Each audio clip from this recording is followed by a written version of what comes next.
Welcome into A to Z Sports Primetime on this Sunday evening. Happy February to all of you. Happy Black History Month. We're happy to have you in for another episode of the Primetime program. We have Senior Bowl buzz, and it directly benefits the Titans. As a matter of fact, you can choose to look at the words that the Titans brass are saying right now about the quarterbacks, and you can choose to put as much or as little stock in them as you want to. But what I will say is any dialogue coming out of the Titans camp right now about the two top quarterback prospects is going to be beneficial for them. And I'll explain to you why as we work our way through these things together. We have that, and we have the quarterback three discussion that we're going to have. I don't know how many of you watched the Senior Bowl game or paid close attention to Senior Bowl practices, but there is some level of debate being had about who's the third best quarterback prospect in this 2025 draft class. We'll get to Sunday Fun Day. I don't know if it involves Amar says that Mavs-Lakers trade was crazy work today. Yeah, midnight last night. You've got Luka going from the Mavericks to the Lakers, Anthony Davis going from the Lakers to the Mavericks. I know there was other players. I think Maxi Kleber's involved in that deal. I know there was a 2029 first-round pick as well. Either way, the Mavericks absolutely must hate Luka Doncic to want to trade a player that good. And it'll be curious to see whether or not it makes a difference for LeBron James as he tries to continue to pursue a title in Los Angeles. But we are not here to talk about the Lakers and the Mavericks, although that is very, very interesting stuff. We'll probably do a segment on that and run it through an NFL prism tomorrow on the radio show if you're somebody who's interested in basketball, NFL crossover. But in the meantime, we've got Titans to talk. So before we get started, need you guys to share the broadcast around Facebook, YouTube, Twitter, and on Twitch, wherever you are spending your time with us. You can share this broadcast. If you're hanging out on Twitter, please retweet the show. Bottom right-hand corner of your screen. If you're on Facebook Live, you can share now to public. That's in the bottom left-hand corner of your screen. If you're on YouTube or on Twitch, like the video, subscribe to the channel. I see Amar on YouTube. I see Rashid. I see Rishi. I see Shah, who says, Buck, are you even a Titans fan? Hell no, I just work here. But I assume that Shah's new to the show if he's asking me a question that I've been answering for over the course. What is this, my eighth? This is going to be my ninth Titan season. Crazy to think about. I think my sixth with A to Z, which is even crazier. But no, I'm not a Titans fan. I just work here, and I cover your football team, and I talk about them on a regular basis. And I like the city of Nashville, and I love I love the city of Nashville, and I love covering pro football. And the Tennessee Titans just happen to be the local professional football team in the city that I love. But in the meantime, we are going to get into all of these things and talk about how the quarterback hype, of which Brian Callahan is a part of, is going to benefit the Titans one way or another. Let's get into it. Welcome into A to Z Sports Primetime from the Zen Sports Studios. I'm your host, Buck Rising. I'm proud, as always, to be presented to you by the wonderful people at the aforementioned Zen Sports. It's the big game week in New Orleans this week. Sunday is the day, and you can get your bets in where Zen Sports, or at Zen Sports, where betting just gets better. Promo code ATOZTN gets you in on all the action. Two Rivers Ford, the South's most trusted Ford dealer. Go to Two Rivers Ford in Mount Juliet or online at tworiversford.com for more information. By Bart Durham Injury Law. You deserve to be paid. Blair Durham and his team will get you covered. BartDurham.com for more information. And TrueMath Fitness in the Gulch, where your first workout is free as a Middle Tennessee resident. No workout ever recycled. No workout ever repeated. Just the finest in the business at TrueMathFitness.com today. Quarterback buzz. There's plenty of it.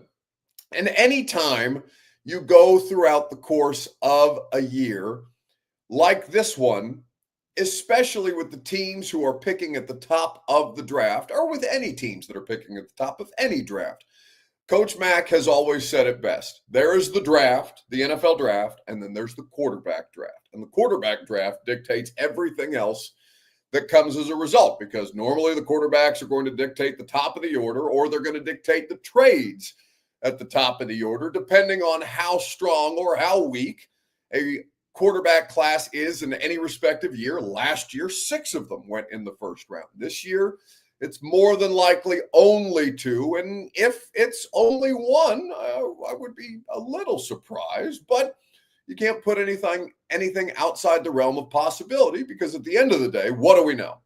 What we know is that we don't know what any of these teams' draft boards look like, what any of these teams' draft grades actually look like. And you can take from big boards on ESPN and NFL Network and Pro Football Focus and try and, take your best guesstimate at what teams have or how teams grade. But at the end of the day, unless you're working in that front office, unless you're scouting for that team, unless you're a part of those meetings, you really have no idea how high or how low these teams have any player graded, be they a quarterback, a wide receiver, a pass rusher, or otherwise. But what you can do to help yourself at the top of the draft, because the top of the draft, the number 1 overall pick, which the Titans do possess, gives you a fair amount of leverage, even in a weaker draft, a weaker quarterback draft. There's defensive line depth, there's offensive line talent, there's tight ends all over the place. It's going to help the Titans, because the Titans need everything, right? There's no one position group that they don't have a clear and obvious need at right now. But you can help yourself leverage it, because you also need a quarterback. You're not like the Patriots, for example, who are picking in the top 5, but don't need a quarterback. So some of their leverage is gone. You need everything, including the most important position. So it allows you to drum up your own level of interest, or help maybe nudge the interest level a little further up if you feel like you can translate that into more offers for the number 1 overall pick. Or if you truly believe that and you are interested in the quarterbacks at the top of these drafts. Either way, having the number 1 overall pick, while it's an unpleasant process to get there, it does present you with the most amount of leverage in any one given year, and that currently belongs to the Tennessee Titans. So with that being said, let's get your Two Rivers Ford take. Facebook, YouTube, Twitter, and on Twitch in the comment section before you hear from Brian Callahan and Mike Borgonzi. The question is this: what percentage of the quarterback hype are you buying around the Titans? The quarterback prospect hype, not Derek Carr or Sam Darnold or, I don't know, Jameis Winston or anything like that, around Shador Sanders and Cam Ward and Shador Sanders. However you specifically have them stacked, what percentage of the hype are you buying around the Titans and this quarterback class? We'll talk about it together right after I remind you that the Primetime Program and your Two Rivers Ford take are made possible by the South's most trusted Ford dealer. That's Two Rivers Ford, quality American-made Ford vehicles and award-winning customer service. I'm a Two Rivers Ford customer because I love it. I love my 2022 Ford Explorer. I love the customer service that I get when I go out and visit them in Mount Juliet. I love that they bring the customer service to me. Because if I don't want to go out to Mount Juliet, say I'm busy, say it's the middle of football season, say I'm at the Titans practice facility, but I need an oil change. This is something that Two Rivers Ford has actually done. They can come to where your vehicle is. They can pick your vehicle up. They can take it to the dealership, and they can do whatever needs to be done and bring it back to you. I did that one day for Titans practice, and it's great. This is why Two Rivers Ford has been the top Ford dealer in the state of Tennessee, the top volume Ford dealer in the state of Tennessee for over 40 years, because they go above and beyond for the customers to make the process fast, easy, and more fun. TwoRiversFord.com for more information. Okay, with everything around the quarterbacks, what percentage of the hype are you buying? Curtis says Sanders loading, baby, 75%, way too high. Deborah says 10%. I would argue that's way too low. Rashid gives a percentage that I'm more comfortable with. He says 37. Let's see. I see 0 from John Kinzel. Mike Bell agrees. Brown and Casey says he's buying 0, too low. There's always a percentage chance of something happening, right? It's never 0.00 Mr. Blutarski percent. There's at least, like William Jones is saying, 0.5%, a half a percentage point there. Pastor Raymond Little says 15%, just raising up the price. And that is the direction that I want to take this conversation. Brian Callahan gave some comments to TennesseeTitans.com that were making the rounds this week, in particular, talking about the quarterback and the quarterbacks, plural. We'll get to those here in just a second, but here is Brian Callahan with Amy Wells at TennesseeTitans.com talking about the process of quarterback scouting. A lot of quarterback evaluation going on right now, and you've talked a lot about that nervous system and the reaction time. Is that something that you're able to gauge and evaluate here at the Senior Bowl, or do you need those interviews that will come a little bit later? You need all of it. Okay. You need every part of the process. You need the Senior Bowl, you need the Combine, you need to see them throw live, you need to see them throw at their pro day, you need to see them in your building on a 30 visit. So there's a whole list of things you sort of have to check off on your way to making that decision. It's a long ways off at this point. There's a lot of work to do on all these players, in particular the quarterbacks. But there's no other way you can arrive at that conclusion until you've sort of hit every part of the process to find out about how they function and who they are as a person. So that's Brian Callahan speaking this past week in Mobile, Alabama, the site of the Senior Bowl. I don't know how many of you watched the Senior Bowl yesterday, but it had some interesting parts. I'll touch base and keep an eye on some of the prospects that we're interested in. I wouldn't say that I'm charting each and every snap of the Senior Bowl. But before I get into these comments from Brian Callahan, comparing, for example, Shador and Joe Burrow and what might be happening there beyond just paying a compliment to a prospect who Brian Callahan has been nothing but complimentary about, which could mean something. Let me remind you that the Primetime program is made possible by the Ashton Real Estate Group of RE/MAX Advantage. GaryAshton.com. Don't sell without the intel edge that only Gary Ashton can provide. So Brian Callahan there talking about the process of quarterback scouting. And he's coming off a 3-14 season. They're coming off an off season or last month where they fired Rand Carthon, the general manager that helped hire Brian Callahan. They're pairing him with a new GM and a president of football operations, Chad Brinker, who he knows and he's worked closely with. So he's in a pretty interesting spot. Now, he's definitely on the hot seat. You're 3-14. You're coming in on the hot seat. You weren't good enough last year. Your players weren't good enough last year.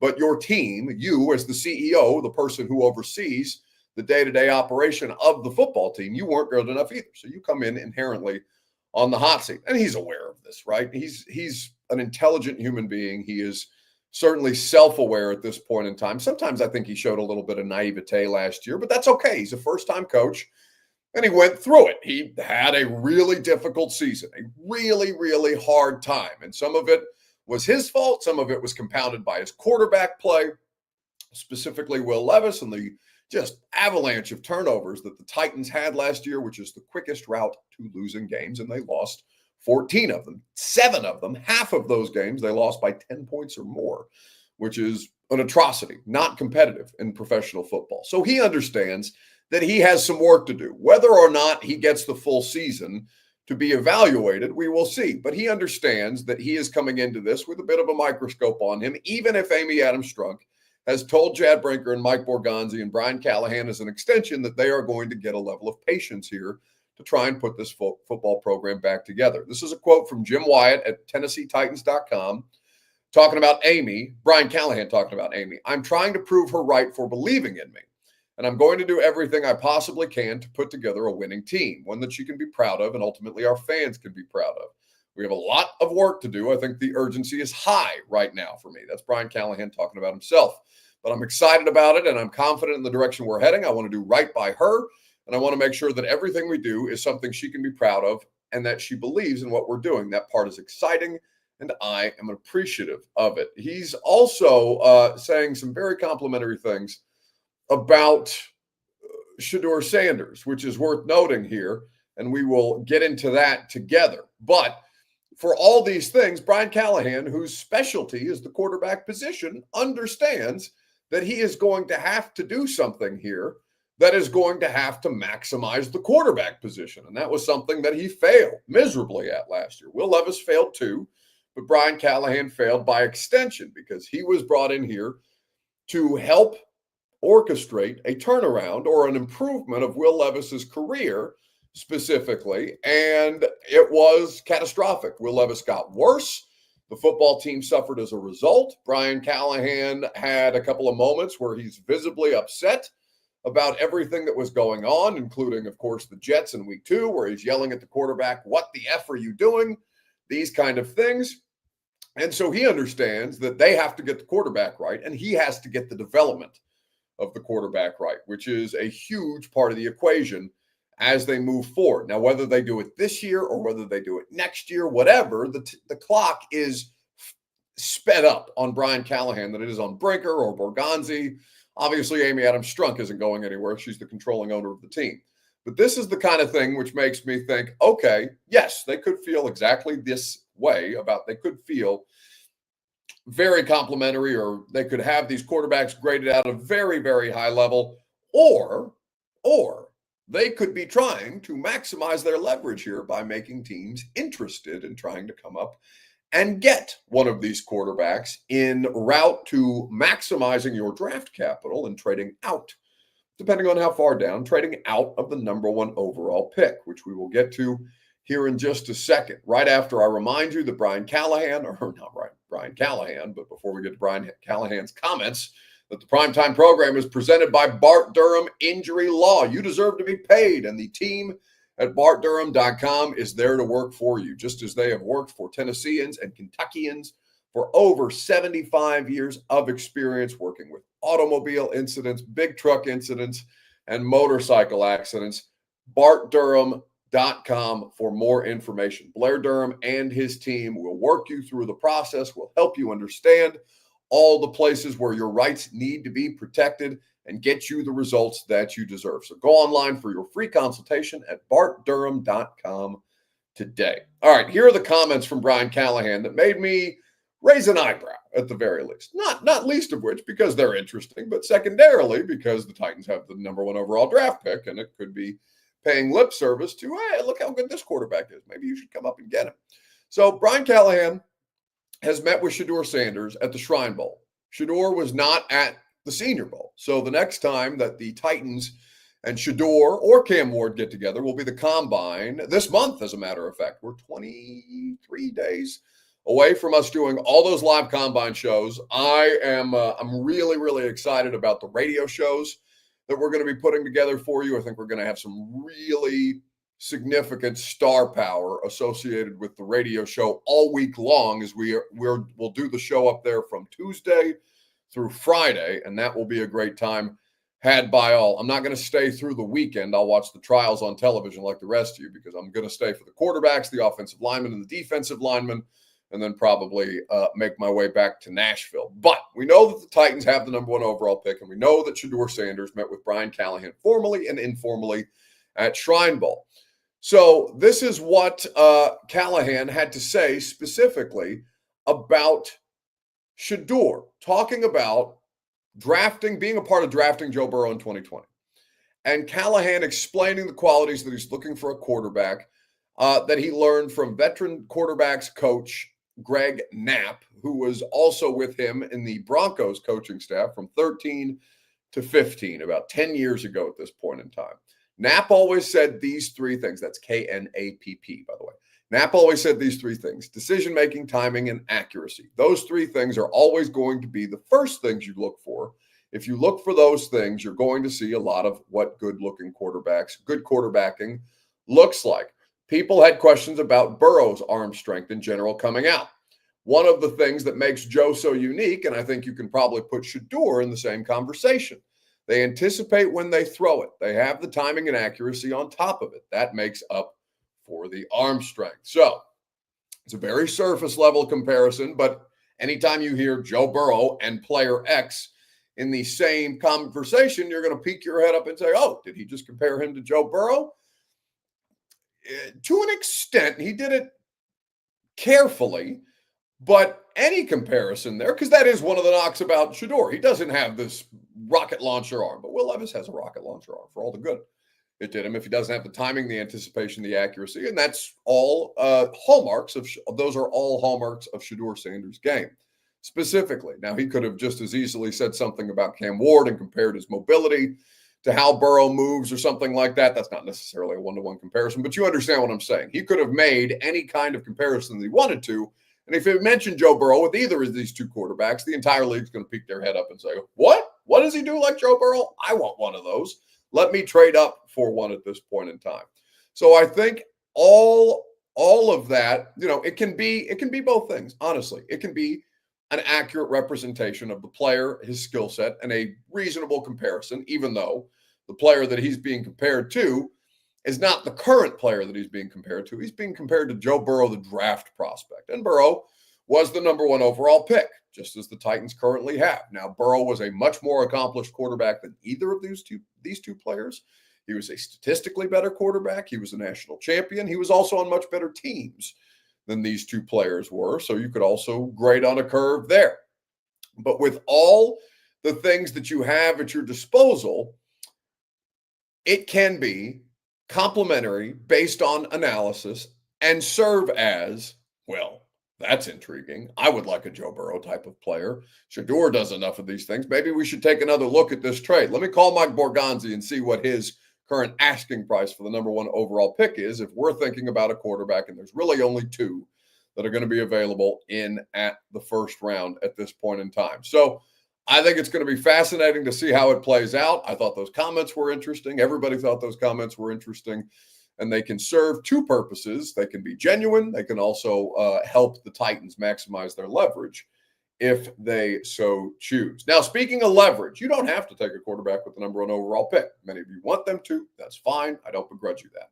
But you can trade out. You can draft another player with the number 1 overall pick. You can get a quarterback later if you feel confident about what you have in the veteran that you're going to inevitably sign in free agency, and you're fine with kind of bringing in a developmental type player to compete with Will Levis to see who's the best possible backup option in 2025. So with that thought process or that hypothetical in mind, who is your QB3? There will be a lot of conversation about who the league's QB3 is, but who is your QB3? We'll get to that here in just a second, right after I remind you that the Primetime program is made possible by Zen Sports. Promo code ATOZTN gets you in on all the action. The big game in New Orleans is this weekend. Get your $100 no danger first wager courtesy of Zen Sports, where betting just gets better. Promo code ATOZTN, like I mentioned. Gambling problem, call 1-800-889-9789. Terms and conditions do apply. Must be 21 plus and in the state of Tennessee to bet at Zen Sports. So there's going to be conversation, dialogue about QB3. And a couple of these QB3 potentials, QB3 hopefuls, participated in the Senior Bowl this past weekend. Now, before we hear from, or before we see some of the highlights from Senior Bowl this weekend, and a player who I think is certainly going to make a push to be the 3rd best passer in this draft class, let's hear from Mike Borgonzi. This video courtesy of TennesseeTitans.com. Talk a little bit of football now. What are you able to gather here in Mobile that you're maybe not able to get at any of the other places throughout the pre-draft process? Last night we went through the interviews, and tonight we'll have more interviews. So it's the first time, if you haven't been into the school, to really sit down and talk with them, get to know them as people. If there's any questions that we have for them that came up in the past with them, it's an opportunity to really just sit down and get to know the person. So we'll go through the interview process. That's a very important process, whether it's the All-Star games, the Combine, and then, of course, being out on the field and seeing them go through competition. And it's the best of the best out there. So this is an important time. And this really is the last time that you get to see these guys go through real football. This is the last time that they're doing these things. Does your evaluation mean a little bit more because they're actually in a game-like setting or practice-like setting as opposed to doing drills and things on air? The most important part is being on the football field in pads. They'll go through the testing at the Combine, and we'll gather that information, but for us, the most important part is going to be watching practices, watching game film. So we get a lot out of this game. How do you ingest all of this information once you get back to Ascension St. Thomas Sports Park? As soon as we get back, we'll turn the film on. Okay. And when we start to watch all the practices, we'll go through the game. And that's part of our college pre-draft meetings that we'll do. Not only will we watch the game tape from the fall, but we'll turn on this film here. We'll watch all the practices, the individual periods. And then of course the game. So yeah, and it's great competition out here. That's the most important part. A lot of work to do, but it's fun work, right? It's fun work. This is what we're in the business for. Mike Borgonzi, thank you so much for taking the time to talk to us. Thank you. That is Titans general manager Mike Borgonzi at the Senior Bowl. Now, he's talking about the process as opposed to talking about individual players there, but you see the value articulated by the general manager. It's the last time they put on pads for any meaningful amount of time and participate in offensive line, defensive line, pass rush, and pass blocking drills, right? You've got wide receivers against corners, one-on-ones, quarterback routes on air, quarterbacks in 11 on 11, and then you have the actual game itself, which played out yesterday afternoon. So all that to say that there were a handful of quarterbacks who are at the Senior Bowl competing for the third best quarterback prospect. They're all competing to be the best possible prospect they can be. But right now we understand that it's probably going to be, in some order, Ward, Sanders, and then the rest of the group. Now, the rest of the group currently looks like Jalen Milroe at Alabama, Will Howard from Ohio State. He was not at Senior Bowl this weekend, but we understand why, because he decided to opt out, declared initially, and then decided to opt out because they just won a national championship. He's played a lot of football. Riley Leonard was also there, the Notre Dame quarterback. He also played at the national championship game, but did not feel he acquitted himself well enough as a passer to sit this one out. Tyler Shuck at Louisville, a player who's been in college football since 2018, then another one that's been in college football since 2019, Dylan Gabriel, most recently of Oregon. So you got a variety of different quarterbacks to look at and to kind of discuss and debate, all right, who actually is QB3 out of this group? And everybody's going to have their own unique opinion. And the one that I look most at is Will Howard. Will Howard, first and foremost, because he plays a certain style of football that, yes, is helped infinitely by the fact that he has 3 pro wide receivers, future pro wide receivers. Ibuka is going to be a professional wide receiver this year. The other 2, you'll have to wait until they come out. Jeremiah Smith, you're going to have to wait 2 years before he can come out. But Will Howard, there is some school of thought that says, well, you could plug any quarterback in there. And as long as they're decisive and accurate with the football, you can get similar results, but you still have to be decisive and accurate with the football. And I thought Will Howard, from the first Oregon game to I don't know that I saw a player more laser focused and locked in at any different point, more efficient and effective at any point in the college football season than I did Will Howard throughout the course of the college football playoffs, starting with the Tennessee game on through the national championship win in Atlanta against Notre Dame a couple of weeks ago. And so for me, Will Howard looks like he might be the player that a lot of teams start to circle around. Now, Jalen Milroe has high-level athletic traits. He's not Anthony Richardson by any stretch of the imagination, but teams will be intrigued by his upside, and that could help his stock absolutely. His Senior Bowl presence was not impressive. He was not good in Mobile, but that's not a defining moment, right? There's so many different things that come between the Senior Bowl and the draft in 3 months from 3 months from this past weekend, or about 3 months from this past week, let's say. So all that 4 months actually, all that to say, Will Howard feels like he is the most likely QB3 based on what teams are going to look at and what is out there available on tape. But Jackson Dart is also somebody to keep in mind. Don't jump. Yeah, with Dart, Rhett, it's someone who's played a lot of football. He's accurate. He can move around. He's big, sturdy, strong. Oh, flea flicker. They're going to take their shot at trickery going down the middle of the field for Jack Bash. Dart working the bottom, but getting a little pressure and showcasing his mobility, and he's going to get into the end zone. Jackson Dart putting the American team on the board. Bounced off the tackle attempt to Justin Barron, gets into the end zone, and now on the rollout, he's going to go in the back of the end zone for Isaac Tesla, who makes another difficult catch in traffic right there to put 2 on the board for the American. Morning of game day trade. And played almost every snap. With Jackson Dart feeling the pressure, going to step Jackson out of it. Get pressure again. And Dart Flag. Got some easy mobility, but it looks like, per completion. Landon Jackson more pressure. Again. Jackson winning, and Dart runs right into Garrett Dellinger.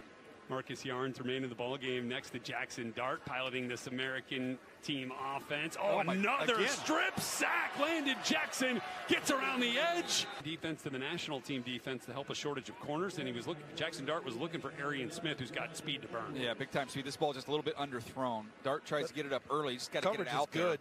The one thing he's going to have to do, because this is a college play, look at Edwards' left hand. One timeout remains for the American team. He got hit again. Is that John Joyner on the outside? Got a flag Carson out Vincent. and an injury. The ball, and this would be a good time to get him involved in a screen. Final 20 seconds here. Going to call a draw for Jackson Dart. Going to get down quickly. So that is some highlights. Those are some highlights, rather, to be grammatically correct, of Jackson Dart's performance in the Senior Bowl game. He had the completion of Jack Beck for 39 yards that you saw. Jack Beck, by the way, the TCU wide receiver who ended up being the Senior Bowl MVP, had a really, really impressive day.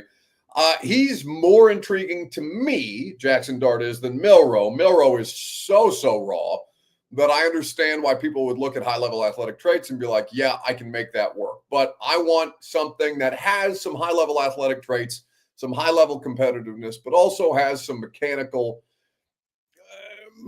fundamentally sound ability to give him a little more of an advantage right out of the gate. I think he's a late day 2, top of day 3 pick. I'd probably say that all of them, if Will Howard doesn't end up being a 3rd round or a 4th round pick, I'd probably say that all of them are more likely day 3 picks than not. At the very top of the 4th round, you might see a couple of these guys go.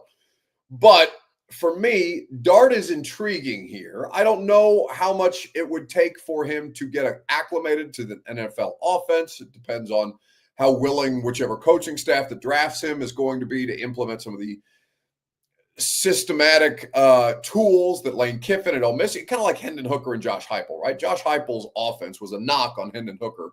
And I know that Hendon Hooker was also coming off injury, but the Tennessee offense, I won't say it was outright held against the skill players, the 2 skill players, the wide receivers and Hooker when he came out in the 2023 draft, but it was definitely it wasn't a knock for them, right? It wasn't a plus. It's something that's not done in the NFL because the spacing is different in the college game than it is in the NFL, and Josh Heupel's offense and Lane Kiffin's offense are ones specifically tailored to the college game, to college spacing, to the ability to maximize the geography on the field, the hash marks of the college offense or the hash marks of the college field to help manufacture that offense that way. So it's not something that you're going to see a lot in the pros. But if it's not Will Howard, Jackson Dart is intriguing. I could also hear the conversation for Jalen Milroe. When I watch Dart, I see less of a learning curve than with Milroe. And that's fine, depending on where Milroe lands. He could go on to be a developmental quarterback. They both are going to go on to be developmental quarterbacks. Hell, all of these quarterbacks are developmental in some form or fashion, even Ward and Sanders at the top of the queue.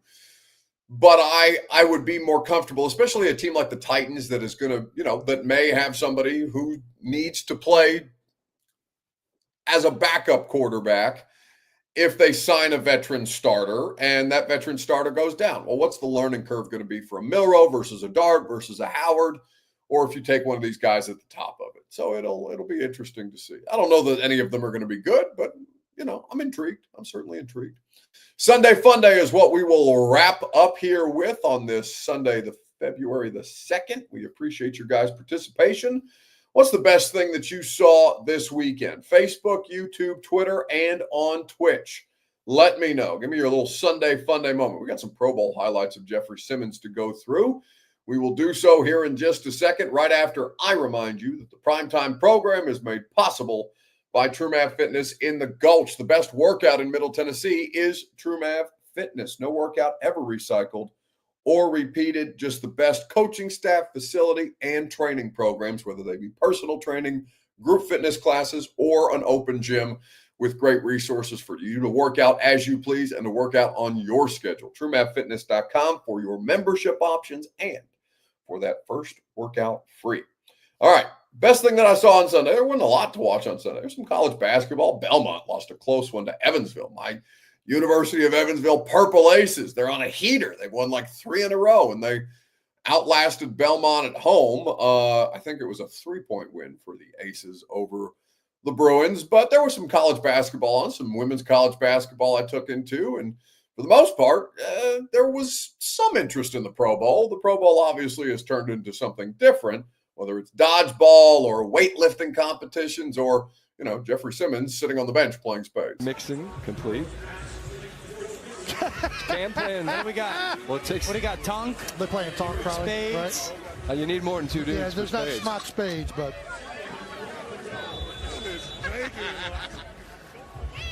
I know how to play. This ain't my first time. Michelle, what exactly? What are we playing over there, Michelle? Well, I'm about to find out. Gentlemen, I mean, this is what the Pro Bowl is all about. Playing cards on the sidelines, not standing, watching your teammates and seeing how they're doing. But this is fine. What are we playing? It's called Boo-Rag. Oh, this is all the rage. wow. Older people, it's a form of euchre. Okay. Sure.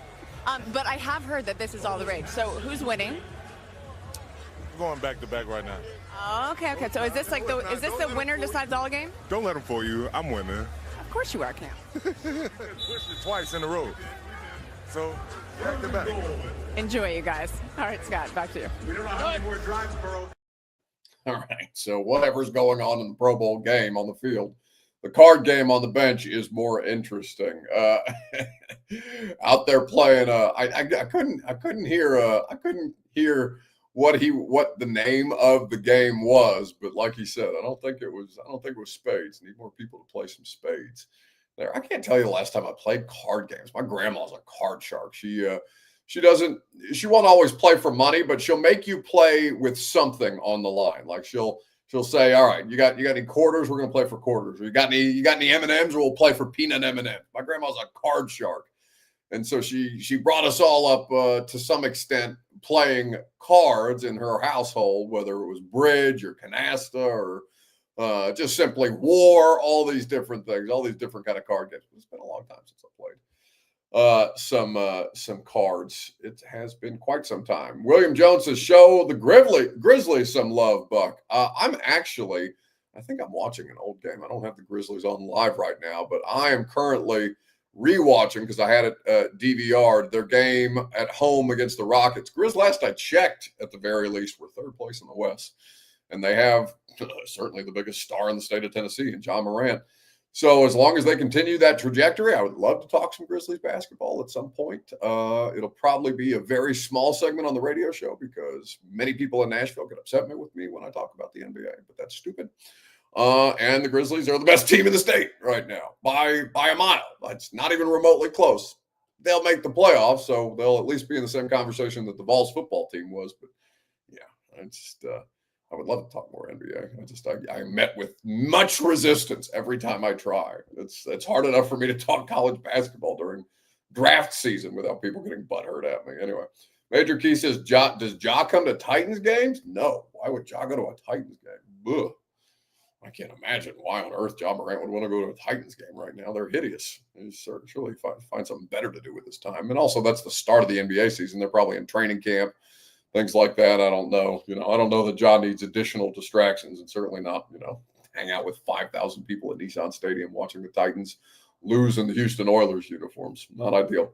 All right, that is going to do it for us tonight. We appreciate your time. Radio show tomorrow. Speaking of basketball, Dane Bradshaw going to join us to talk about the Vols' big win against Florida over the weekend. We'll talk about Vandy, too.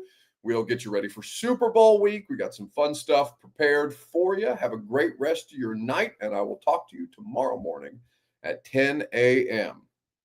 Particular, Cheddar Bangs says, pretty sure Levis is more important to the city than some Vols fan. I'm inclined to agree. Billy Jones says, as a Vol fan, I save my hate for Obama in Florida.